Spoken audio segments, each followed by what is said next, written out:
money works because we all believe in it. It's a form of social trust, and it's a form of belief and faith in our society and in the other people in it.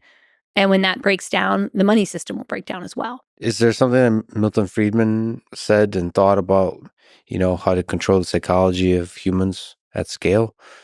No, I mean, what's interesting is he does talk, especially in his later work, he says we have fiat currency and this is an experiment.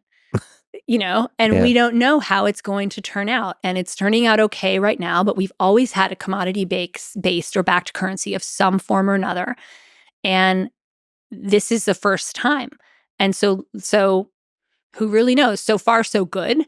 And he also is very attuned. It's interesting in his later writings when he's thinking about this to, sure, I could design a monetary system that would be different. But when I look at history, I see that monetary systems have always, say, incorporated the role of the state because it's so important to people. And so therefore, my theoretical designs really have to be tempered by what I've actually seen happen in history.